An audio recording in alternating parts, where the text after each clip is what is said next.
At what point do we realize that it is gaslighting? When you're told that you're not strategic, that you're too sensitive, or you're not ready for the next big step without giving you the clear facts on how you can be ready.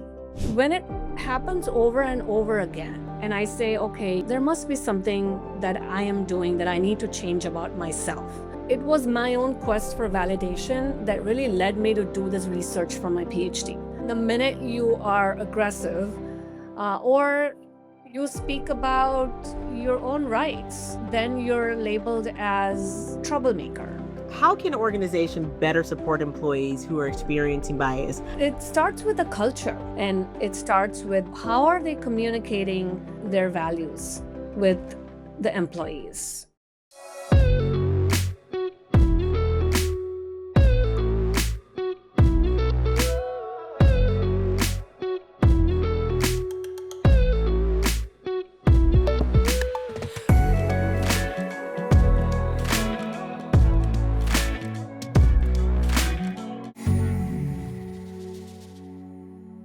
Hi, and welcome back to another episode and another season of the Woman Witness podcast on the Woman Witness TV network. I'm your host, Leah Fortier. Here on this platform, we bring to you voices of dynamic women that are out there making a positive impact in their lives, in their family, and the community around them. Women of faith, women of resilience, women who have battled through something, and they are bold enough, strong enough to turn around, grab the hand of another sister, and be a witness. Today, guys, I'm so excited to introduce to you my guest today, Miss Dr. Shah. Dr. Shah holds over 2 decades in the healthcare leadership. She brings clinical expertise, culture, and humility to her work in quality, compliance, and system improvement. Dr. Shah is a speaker, a consultant, and an equity advocate who equips leaders to build inclusive teams and address bias. Since 2020, she's amplified and lived the experience of women, especially women of color, navigating systemic bias in the professional spaces. She is also an author From Gaslighting to Truthlighting, a book grounded in real stories for minority women in corporate America. Her work bridges personal and also organizational strategy and brings clarity and courage to the conversation about equity and leadership. We are so honored to have her here today. I'm so excited to introduce to you my guest today, Dr. Shaw. Hi, Dr. Shaw. How are you today? I'm well. Thank you for having me.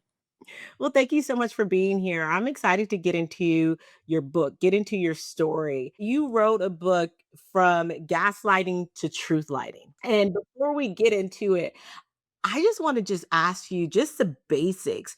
You began your career in medicine and later you earned your PhD in organizational leadership. What shifted from medicine to the organizational leadership? It was really a natural progression. When I was practicing medicine, and that kind of segued into counseling and psychology. So I also got a master's in counseling. I was a holistic medicine doctor, and I felt like in order to be a holistic physician, you have to really build that rapport with individuals. And that kind of led me to counseling and psychology. And organizational leadership is kind of a branch of industrial organizational psychology.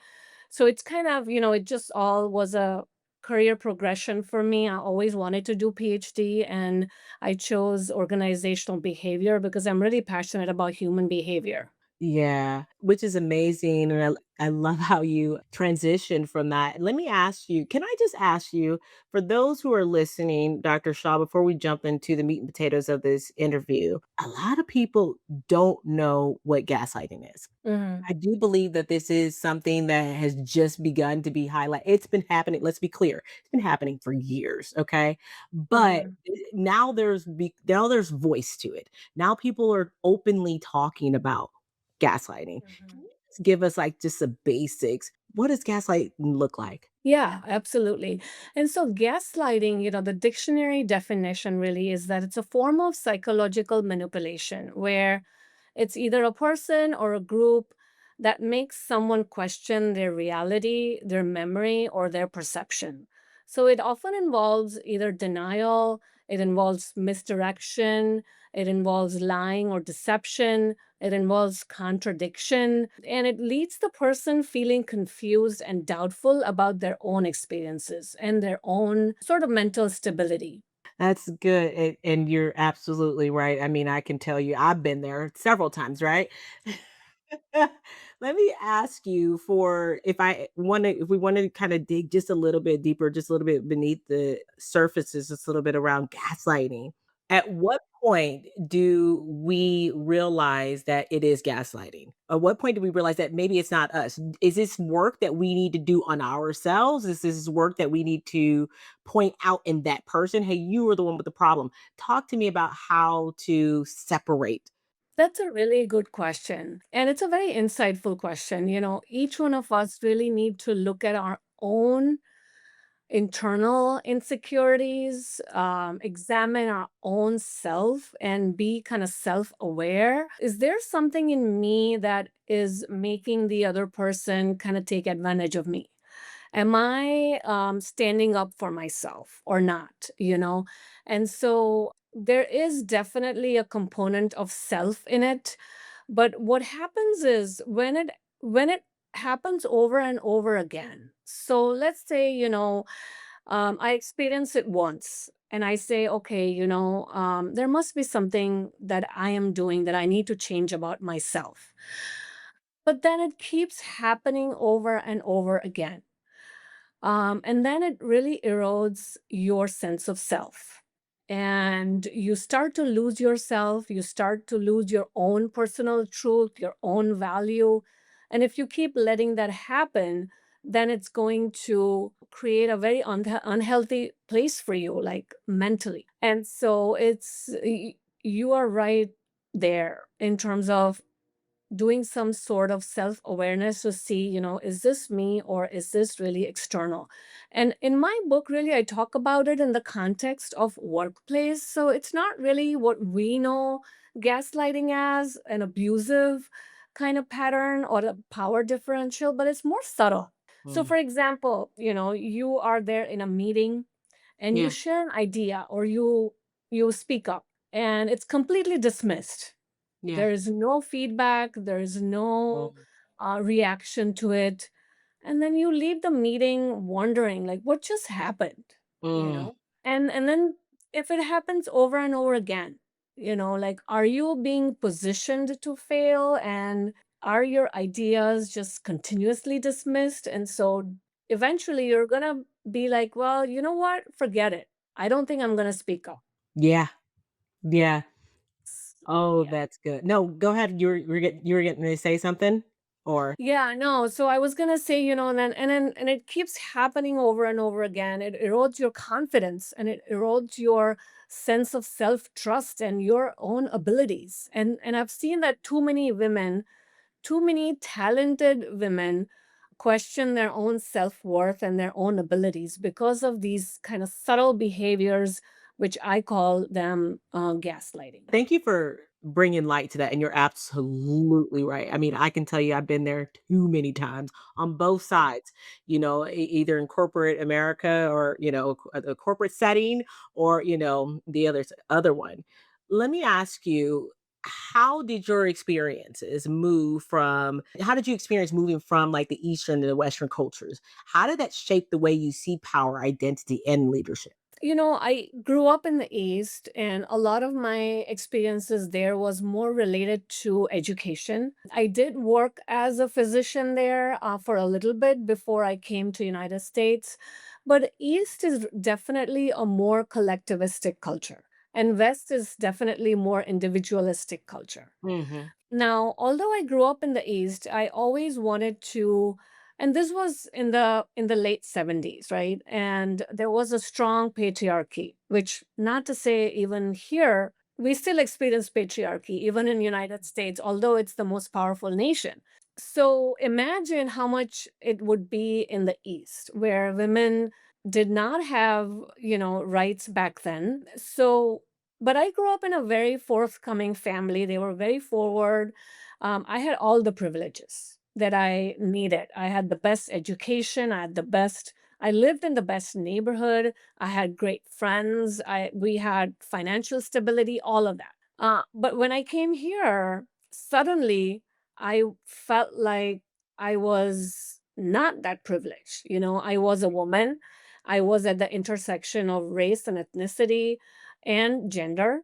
When I worked for 20 plus years in healthcare in corporate America, where majority is white, that's when I really noticed a drastic shift internally for me. And I felt like, I have to do something to not just bring my voice, but also bring the voice of so many others who are not so privileged. So you man, you got to experience both, and I love the fact that at some point you decided, "You know what? Something has to change," because there are younger women that are coming up behind you that love what you're doing. You don't want them to have to go through some of the same things that you experience.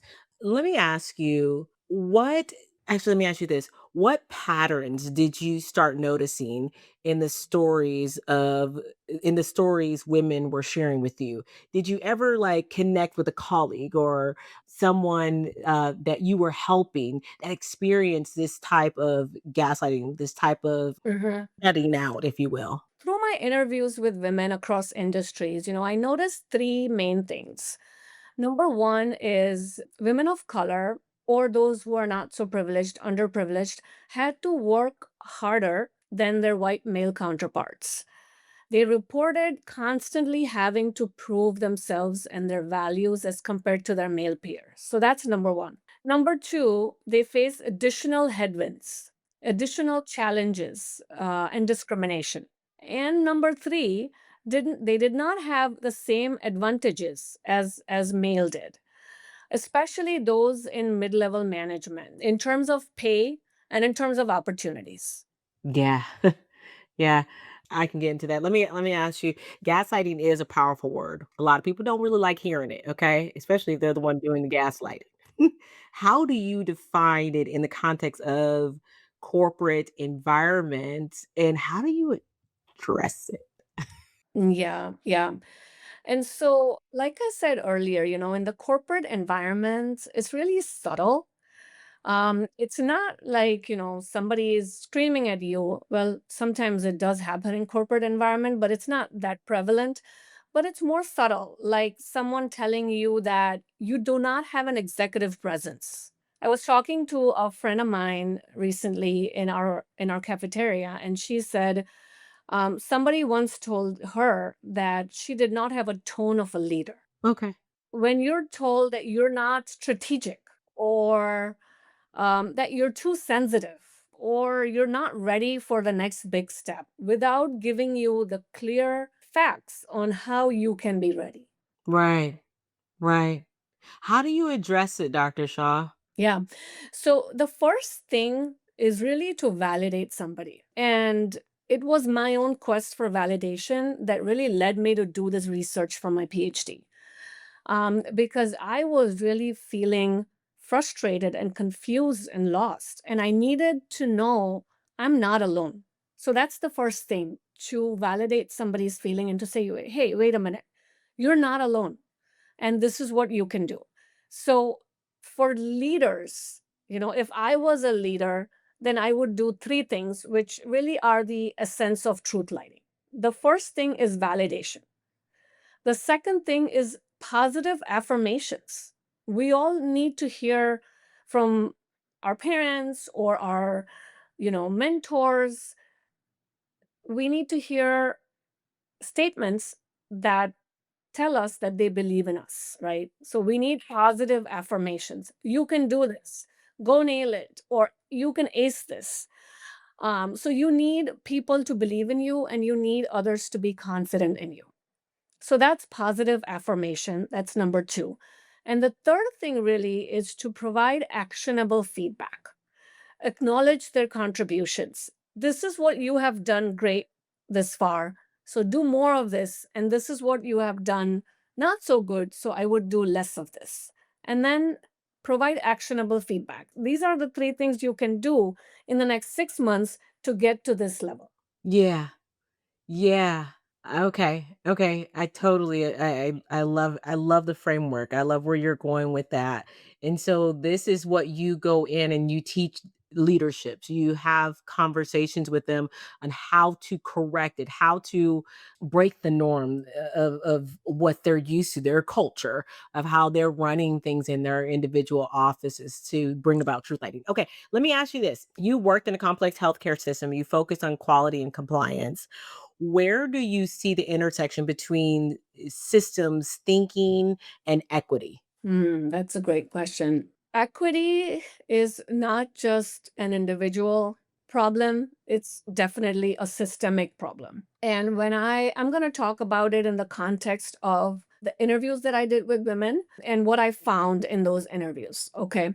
So, from a systemic standpoint, there were three main patterns that emerged in the promotion process and in the internal promotion process. I'm having something in my throat. I have to. From a systemic perspective, some patterns that emerged, especially in light of internal promotions and what's happening in HR practices Mm, and how managers are making those promotion decisions. So, the first one is the affinity bias. And what that really means is, the favoritism, right? There's a natural liking or the affinity for somebody, which is fine. It's an essential thing for building relationships and building connections. But when you make promotion decisions based on those biases, then that's where the inequity and the disparities come in.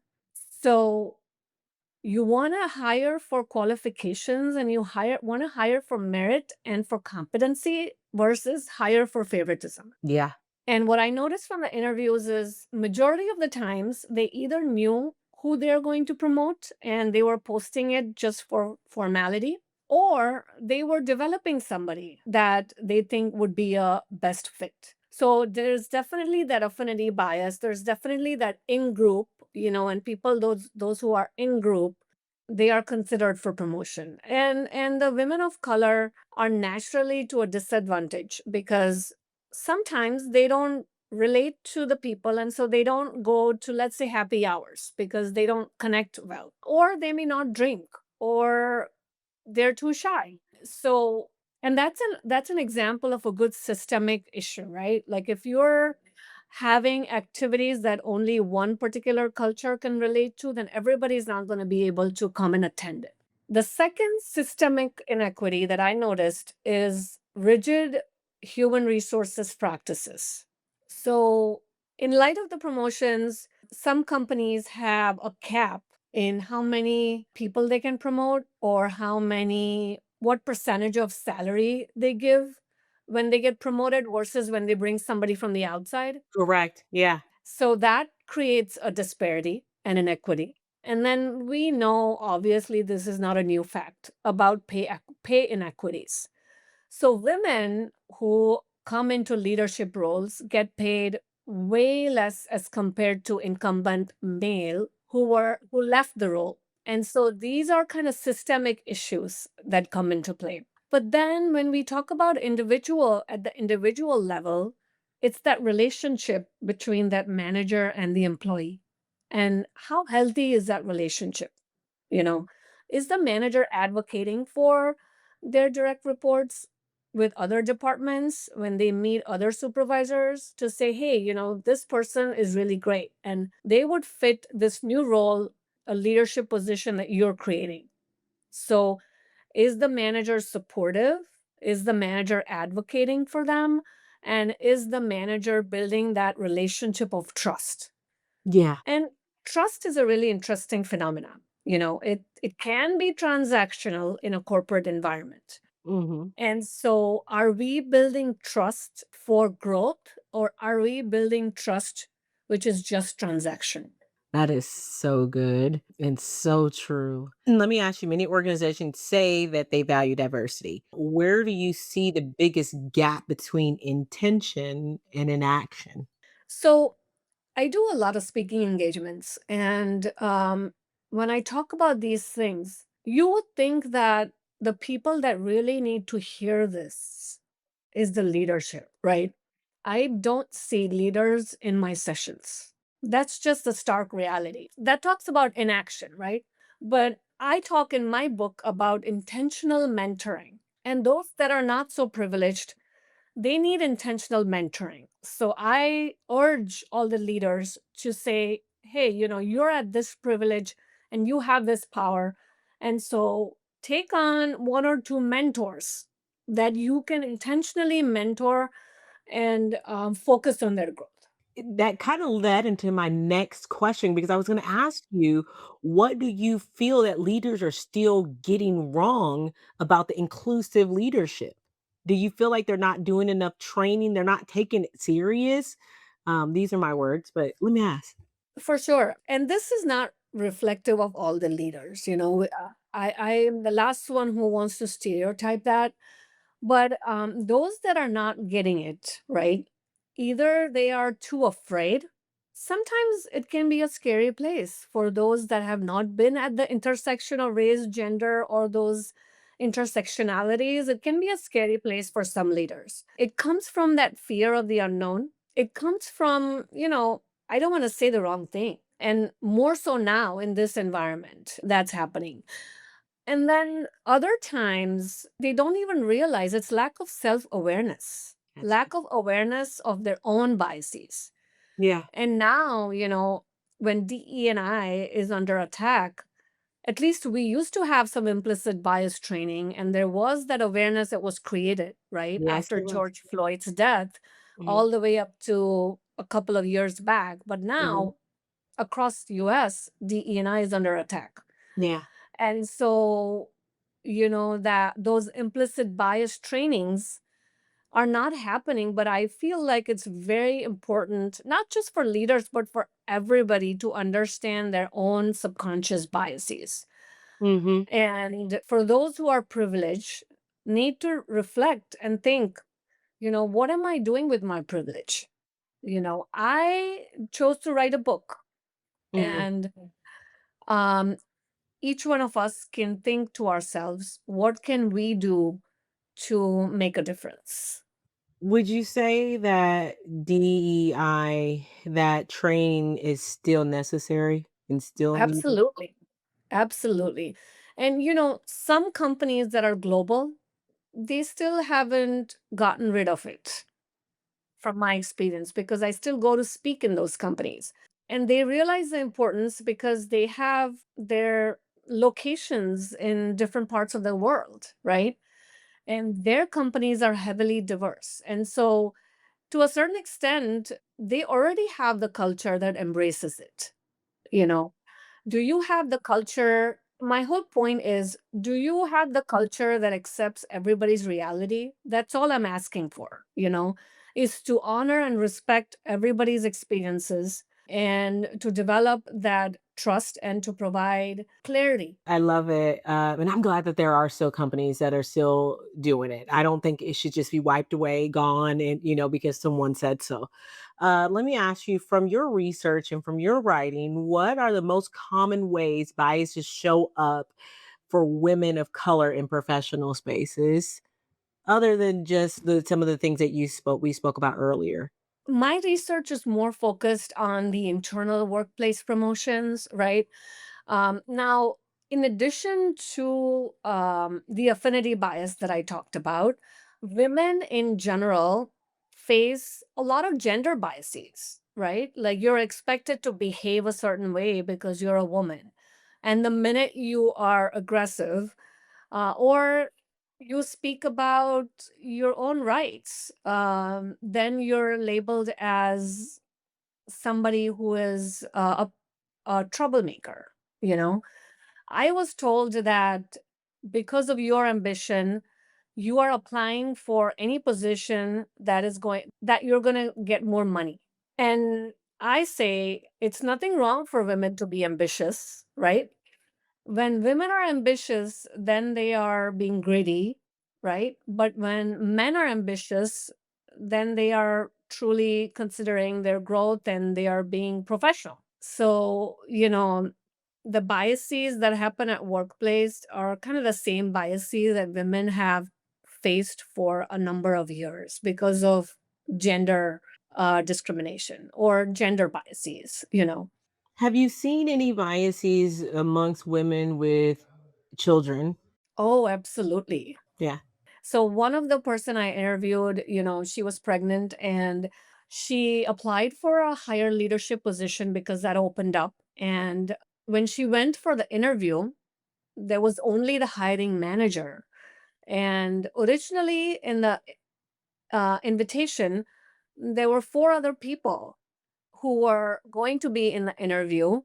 She prepared for it for hours. She made presentation for it. And nowadays the interview process is really tough. And so they give you a scenario, you have to prepare a presentation. And so she did all that hard work to go into the interview to find out that none of the supervisors and none of the leaders are going to be there. It's the hiring manager who basically came on and told her that, you're pregnant and you're going to leave soon.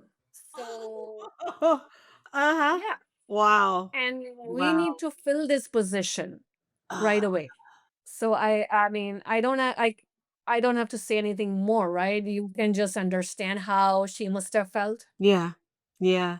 And I'm sorry this goes off a little bit, but I do love how the fact that you actually see women now today that are in spaces, or they're in positions, and they're pregnant and still going. You see it in singers, you see it at the White House, you see it everywhere. They are still going, they're pregnant and they're moving. And I love that statement. You see even in the athletic world, you see that women are still out there, they're pregnant, they're moving. Because I do know, I've heard many stories, have many women here at the well who have had that experience where they weren't considered for the position, they weren't considered for the promotion because they have kids. you know Yeah. it's kind of Yeah. like, Mhm. Yeah, and what about women who are in a caregiving role, that they take yes, a break from work for a little bit? yep, I'm sure they face yes. challenges. Yes. Yes. And this, okay, see, I can go on and on and on. I was going to pick this apart too, because I will say this. I've even had a woman here at the well. She shared a story. I can't think of her episode and her name right now, but she talked about how even her husband, who was a primary caregiver for his mother, he was even, he experienced some bias there because he had to take off time to take care of his mother, where she wasn't able, because she was one of the primary breadwinners, so he had to take off. So there, that bias is still there. And this is why I think that I love what you're doing, because you are bringing awareness to some of these systemic systems that are still in place. Let me ask you, how can an organization better support employees who are experiencing bias, but they fear retaliation? So it starts with the culture, right? The culture that the organization has in their workplaces, and it starts with the leadership. It starts top down, and it starts with their communication framework. How are they communicating their values with the employees? There should be and there are policies in place for discrimination that most of the companies will have policies in place that says there shouldn't be any retaliation, but there we know that employees still fear retaliation. And I think by creating a transparent culture and a fair and a just culture, I think those are some of the things that will prevent that fear of retaliation and empower people to speak up. If it comes from top down that we are for disrupting, if it comes from top down that we want your ideas, we value creativity, we value that you speak up in meetings, and if it's implemented, if I see that implemented in my company, if I have an open and a trusting relationship with my managers or my supervisors, then I'm not going to fear retaliation because I know that I'm valued and there's not going to be retaliation. So that relationship is very important. And in my book, I do talk about a relationship between the manager and employee and what that should look like for that open communication. And I also have 6 frameworks or tools in the book that will help leaders kind of create that culture of open and transparent communication. It has a framework for inclusive leadership development. It has a career advancement and empowerment framework. I have the whole crux of my book is a fair opportunities framework, which has action oriented steps for HR, for employees themselves, because we're also accountable to a certain level. So it has actionable strategies for employees, for managers, for HR and talent teams, and leadership as a whole to create a more inclusive culture and to create fair opportunities for everybody. I love that. I love it. You are coming in and you're creating an open avenue for organizations to begin to heal from the inside. And I think that is so important. I'm listening to you. I can see that whole other side for you, Dr. Shaw, not just in corporate, but then, adding an additional support for the individual as well. Because sometimes maybe I will put up with it because I need this job. I will put up with it because I don't want to rock the boat. I will put up with it. And inside I'm getting smaller and smaller. And I'm gonna run soon and I'll just experience it somewhere else. So I can see a whole nother leg for you, Dr. Shaw. I love what you're doing. Let me ask you, this work can be emotionally heavy. I mean, I am sitting here at times when you're speaking and I want to just jump up and start, blah, blah, blah. How do you sustain yourself? I've done so many podcasts and I can see that you have real empathy to ask that question. And I see why you're asking that question because all of the other podcasts that I've done, they have not been women of color. And so you know how it feels and you know how burdensome it is to do this work. And you're absolutely right. I think it's very important to stay grounded. I do journaling. I also do yoga to kind of manage my stress and self-care. It's extremely important to make sure you take care of yourself, eat healthy, exercise, all of that good stuff. Yes. Yeah, completely disconnect from it. Take a break, a breather, Yeah, go back and you to know what has really helped me is surrounding myself with a community of women who really care. I've been doing networking and I've joined some women's networking groups. And the amount of support that I have received since I've published my book is unbelievable. I bet. Do you do online classes, Dr. Shaw? I don't, but I am getting into the training space. I'm just so brand new. I just released my book in October and I'm doing a lot of different things, but that's a great suggestion. I could see you doing so many great things. So I mean, it's a business. I mean, you're not gonna have time to do anything else because the need is there.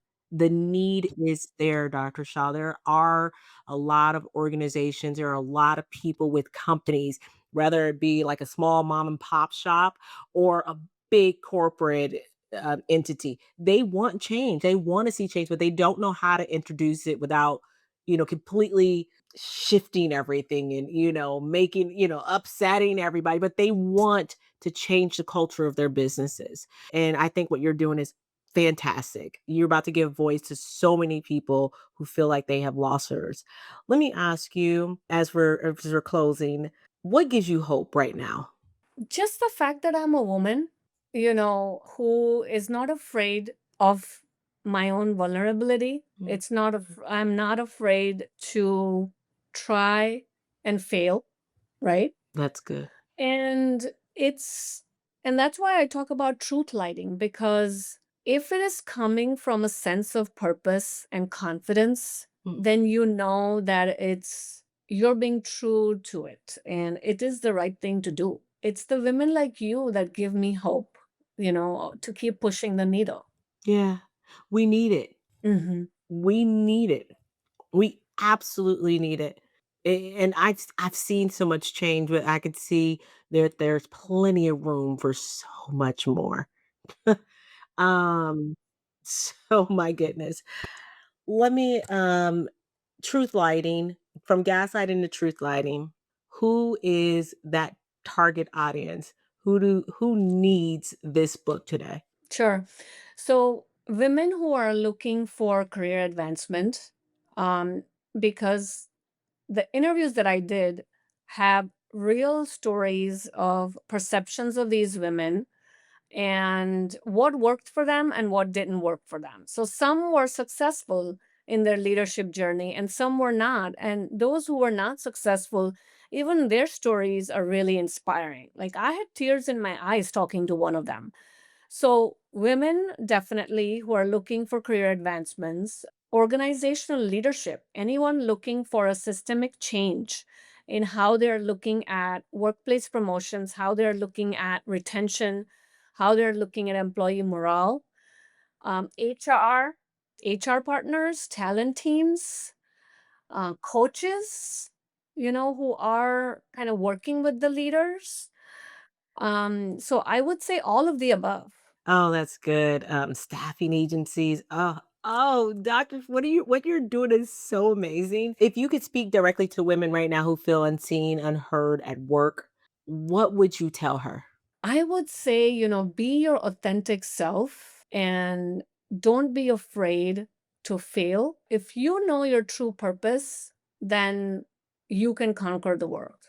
I want to wrap it up there, and you're absolutely right. Sorry, my mind is going a million miles per hour right now because if you know your purpose and you don't give up, don't be afraid to fail. Take that leap of faith. It's not going to go away. You have to use your voice. You have to seek out help like what Dr. Shaw has to offer. You must do it because by you staying silent, nothing is going to change. Dr. Shaw, where can we find you? And where can we find your book? So, my website is www.fortruthlighting.com. You can book me for speaking from my website. You'll find a media page, you'll find a speaker profile. And you can also buy my book. There are a number of platforms that the book is available on, so you can buy my book from there. And also, don't forget to subscribe for the free monthly newsletter because I talk about where I am and what am I up to. But also, I share a lot of tips for women and leadership on truth lighting. Love it. And I will definitely go ahead and I'll enter all of Dr. Shaw's information in the description below. I want to thank you so much for coming and pouring at this well. I really enjoyed our conversation. Hopefully, I did not take over and talk too much. You are the expert here and you did that. Um, so, thank you so much. Thank you, thank you, thank you. Thank you for having me. Of course, of course. Ladies, I want to thank you so much for tuning in to another episode of the Woman Witness podcast on the Woman Witness TV network. I want you to definitely take the time to go over there, check out Dr. Shaw's work, check out her book, find out how you can get involved and make a difference for yourself and your families and in your corporate world. Whatever it is that you're working on, I think that this from gaslighting to truth lighting will definitely help you out. Don't forget to subscribe, of course, hit that subscribe button. Follow us on all social media. All right, guys. And perhaps you were chosen for such a time as this to write, to tell your story, your truth. Until next time.